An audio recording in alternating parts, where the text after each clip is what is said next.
where and how frequency-specific microcurrent got started. It's important that everyone read this, but I'm going to give you some time and then we'll move right into the material. So where did frequency-specific microcurrent come from, and what does harmonizing the bioenergetic field mean? So frequency-specific microcurrent therapy, frequency-specific therapies were developed in the early 1900s by MDs and osteopaths in the US, the UK, and Germany, and used by thousands of physicians until 1934. By around 1925, medicine labeled electromagnetic therapies as fakes, frauds, and they decided that drugs and surgery were to be the only tools of medicine. Nutrition, herbs, homeopathy, and frequency therapies were basically outlawed.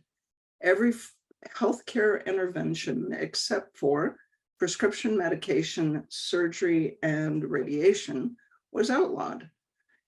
Physicians who used these tools would lose their license. The research and history were lost when the researchers died. If you've ever cleaned out your grandfather's library, there were journals, Electromedical Digest, and the research about how they decided what frequency did what.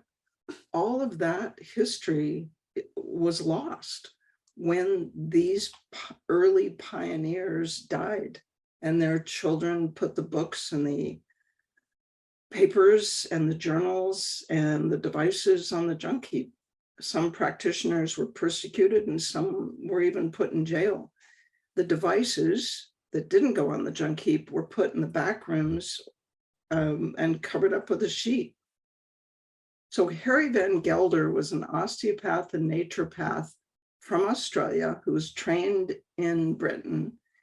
And after the war, he bought a practice in Canada in 1946, walked into the back room of the clinic and found a device that looked very much like this under a sheet. That device was made in 1922, and it came with a list of frequencies. In 1983, George Douglas worked with Van Gelder for 3 months and brought home a copy of the frequency list, put it in a drawer, and pretty much forgot about it. The list looked like this, but there are words next to each of the frequencies that described what they were for. So there was one channel that was for conditions and another channel that were for tissues. So I met George Douglas in 1991 and I finished chiropractic college in 1994. George moved and found the list in a drawer in 1995. Now he suggested that we use the frequencies with a 2-channel microcurrent device because Van Gelder's machine had 2 channels. So let's try it. Let's see if the frequencies from Harry's list work if we use them with the microcurrent machine. Because all the research was lost, I'm uncertain how the frequencies were derived. We're uncertain of the mechanism of action. How do they work actually? We have a pretty good model for it now, but no data as of yet. We do know that the 1920s equipment was not microcurrent, and the 1920s therapy was not FSM the way we use it now. When we started using FSM, we found out that in order to be effective, the frequencies and the current from the 2 channels have to intersect when the frequencies are applied at the same time. So according to physics, when the frequencies intersect, an interferential field is created where the 2 frequencies mix. And that interferential field, when I use the word correct, each condition and tissue has to be correct for what condition is going on in what tissue. In this field, you have the frequency from channel A, the frequency for channel B by itself, the sum of the two frequencies, and the difference between the two frequencies. I'm not sure which portion of the field produces the effects, but we do know that both frequencies have to be correct in order to create balance and harmony in the person being treated. So we first used the frequencies in 1995, and our results were so positive that I decided I had to teach them to find out if the effects were reproducible. The first class was taught in January of 1997. And by June of 97, we knew that the effects were not only teachable, but reproducible. Over the next 25, now 30 years, research in animals and humans and clinical results have accumulated, and they're positive. The frequencies do what they are alleged to do, and the results have been published in 20 peer-reviewed papers. There is a medical textbook published by Elsevier, which is the largest medical textbook publisher in the world, and a consumer book called The Resonance Effect. And at this point, there are now 5,000 FSM practitioners in 23 countries. So what is resonance? What is frequency-specific microcurrent? Well, it's been established since 1997. We know that the results are reproducible, and that's important. If the frequencies are doing what we think they're doing, then the results should be consistent if the circumstances are the same. They're teachable. I teach them much better now than I did in 1997, that's for sure. And they're reliable. It's non-invasive. You can't hurt anybody with it. They're low risk. And the current and the frequencies are comfortable. It's current you can't feel and frequencies you can't hear. So how do the frequencies work?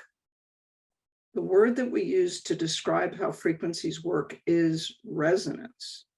So what's resonance? In physics, resonance is the tendency of a system or a bond to oscillate at large amplitudes in response to some frequencies and not others.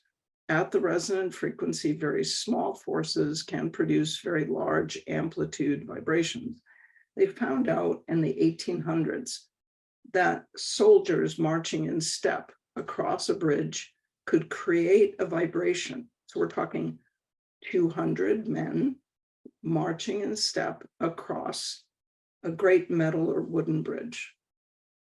And those men marching in step can create a resonance with the bonds that hold the bridge together. And the bridge begins to vibrate at that frequency and simply comes apart.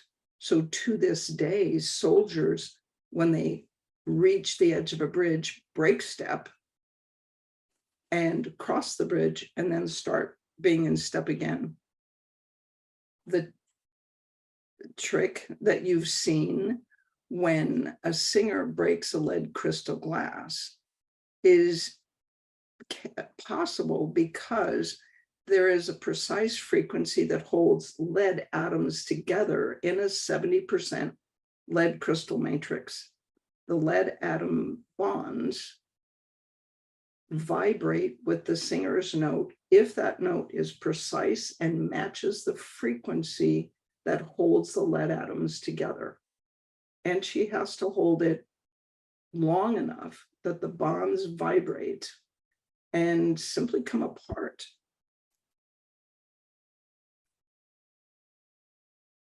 And the lead crystal glass appears to just shatter, but it shatters because the lead atom bonds vibrate so much that they just don't hold together. Resonance is powerful. This is the Tacoma Narrows Bridge in Washington in the US. It was built with a new technology that made the bridge thin and flexible. So there was a mild rainstorm that brought wind, but not hurricane force wind, just the normal wind that you would see in the average rainstorm. But it started the bridge swaying because the bridge was flexible. And when the swaying reached the resonant frequency that held the bridge together, this little curve turned into a big sine wave, and the bridge ultimately came apart when that frequency matched the resonant frequency that held the bridge together.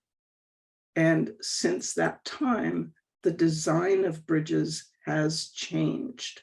They make them thicker, they make them stiffer, and they make the space in between the standards uneven so that that sine wave can't appear in between. So how does resonance affect the human body? I want you to think about this. Every moving electron creates a magnetic field. In physics, if the electron's moving this way, the magnetic field goes that way. If the electron is moving this way, the magnetic field goes that way.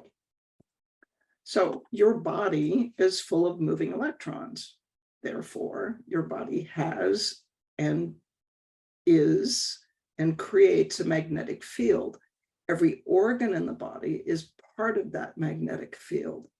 Every chemical and electrical bond has a frequency at which it resonates.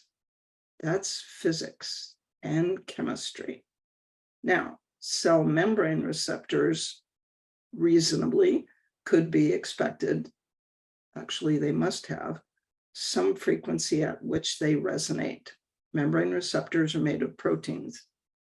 So the theory behind resonance interventions is that interference in between one electromagnetic field and the other inhibits proper function by creating loss of harmony between cells, organs, systems, receptors, and that interferes with appropriate function. So our goal is to create balance and harmony by removing interference.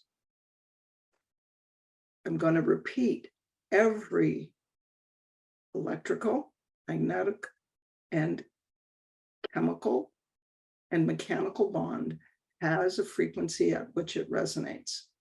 Now, Newtonian physics describes the behavior of large objects very well, but physics in the last, 100 years has shown that Newtonian physics falls apart at the molecular level. So it doesn't apply to the behavior of molecules, atoms, and subatomic particles. Your body is a large object that obeys the laws of Newtonian physics, but it's made up of molecules, atoms, and subatomic particles, and those are all held together by electromagnetic bonds. Now, how does frequency and current flow through your body, this electromagnetic system that is your body? Well, St. Georgie was a biophysicist, so the physics of biological structures. Water lines the gel inside cells and forms structures that acts like a semiconductor. Now, copper wire is a conductor. There's room for the electrons to zoom along. Ceramic is an insulator. All of the places for electrons to move are full. They insulate. Electrons can't move. Semiconductors, like silicon, that's in your computer, silicon crystals have one hole in exactly the same place in a silicon crystal. So that allows for the controlled flow of electrons. Well, what has silicon got to do with your body? Well, what St. Georgie found is that water lines the gel matrix inside of cells. So we think of cells as being full of water. They're not. The inside of your cells is filled with this web of gel. They call it a gel matrix, and water molecules stick to the gel, and the hydrogen atoms, so water is H, two hydrogens and an oxygen, and water, the oxygens stick to the gel matrix, and the hydrogens flicker.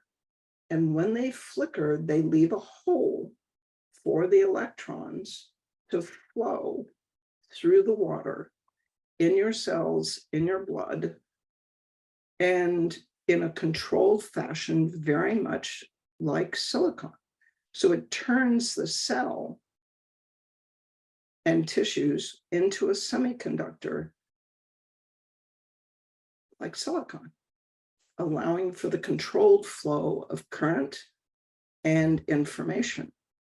So following the logic and the physics of it, your bioenergetic field is an electromagnetic system that looks solid, but it functions from a physics perspective as a semiconductor network conducting current, charge, and information. So frequency-specific microcurrent uses frequencies to resonate with interference, and when we do it right, it restores harmony. That is the goal. So biologic resonance explains the effects on living tissue. So pathogens, so this is what a cell looks like effectively. So there's the inside of a cell, except you have to imagine that it's filled with a gel matrix. This is the little protein receptor on the outside of the cell that responds to pathogens. So pathogen-associated molecular patterns, damage-associated molecular patterns, and that interacts with the cell membrane receptor that activates kinases, that activates transcription factors, that affects what genes are expressed, and that creates messenger RNA, microRNA, and that produces the cell's biological answer to whatever it sensed or interacted with up here at the receptor level. And every cell in your body has this ability. So in some cases, if you have a pathogen-associated molecular pattern, you get a paper cut in your finger, it turns red, and that's because the biological answer to the little bacteria that was on that paper or on your skin is inflammation. So that's how cells work. Now, drugs and nutrients act like keys in a lock that bind with this receptor, change the receptor, and that changes. So let's pretend this is what we call ibuprofen in the US. So it's an anti-inflammatory medication. It binds this with this receptor and interferes with this process so that the cell doesn't produce pro-inflammatory cytokines. So there's ibuprofen, and it binds chemically. All right. Biologic resonance, the data that we have suggests that the frequencies are interacting with this cell receptor, like your key remote opening a lock with an electromagnetic signal instead of a key. The frequencies appear to influence cell function electromagnetically with a specific frequency signal.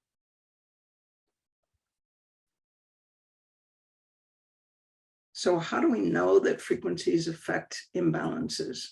Well, we've been doing this since 1995, 96. So that's experience. And there are now thousands of practitioners around the world using it, frequency-specific microcurrent. So their experiences match what we've found in my research.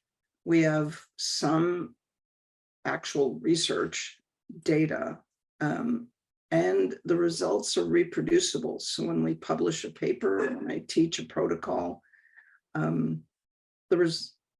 practitioners can reproduce the results.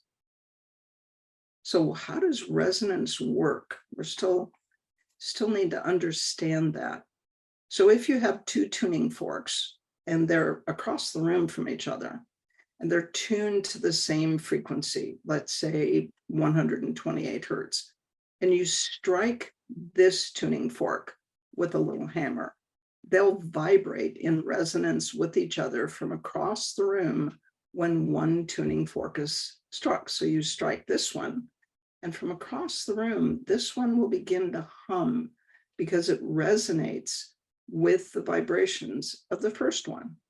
They have to be tuned to the same frequency.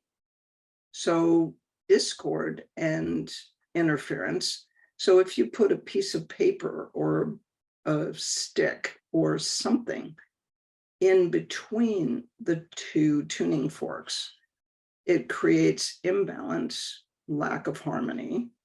And you strike this one, and the second tuning fork will not vibrate in resonance with the first one because there's interference.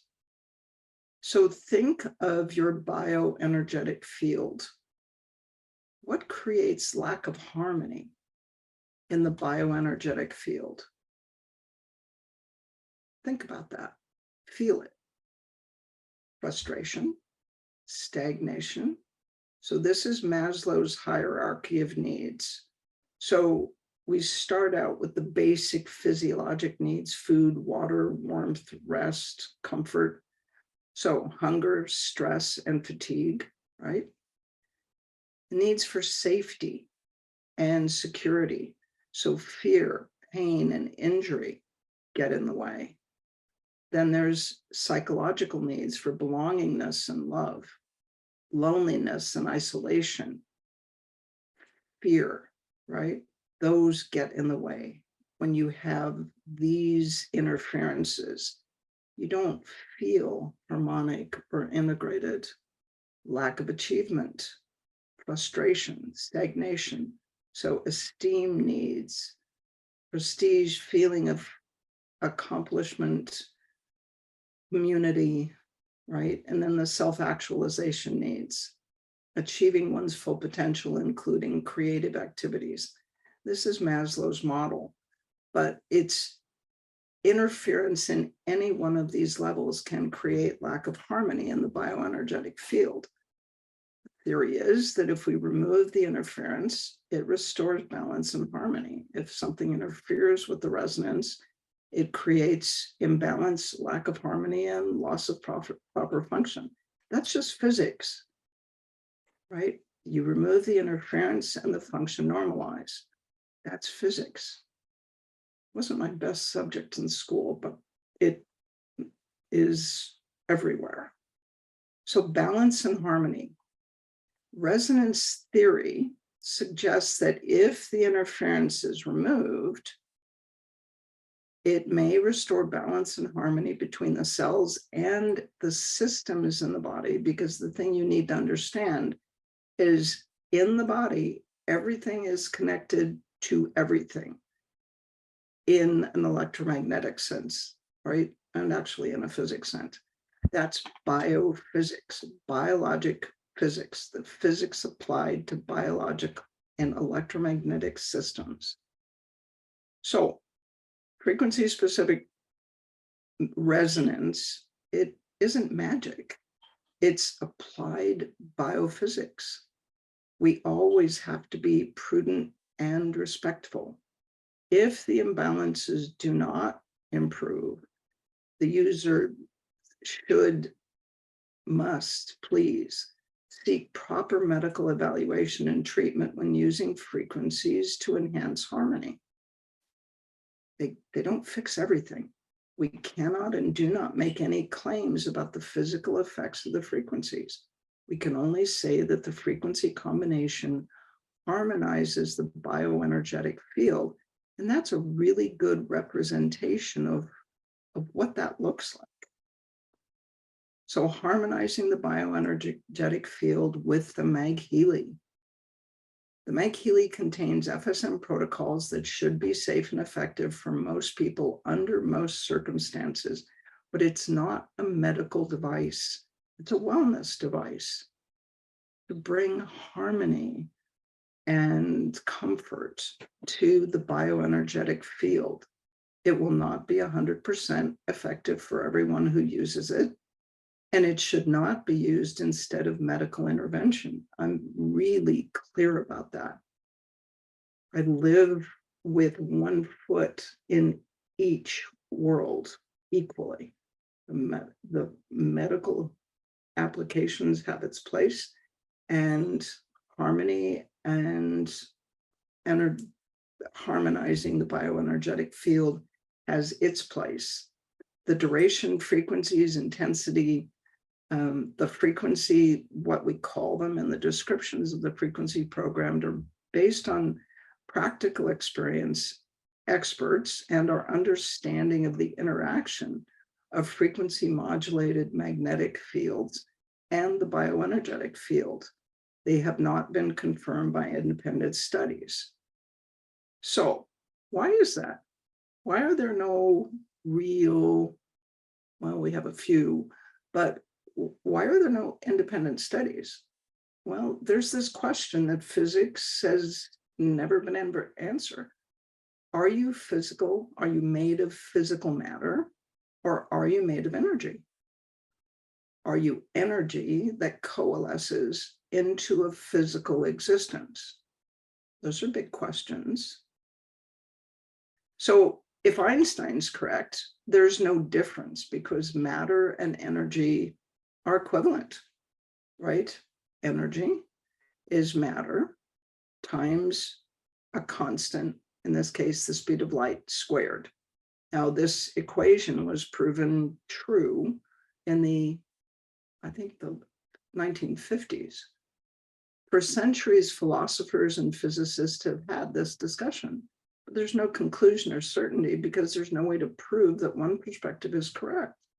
That's why this hasn't been confirmed by independent studies. The argument continues and will continue long after I'm gone. So I published a book on how FSM was created. It's called The Resonance Effect. It's been translated into 6 languages.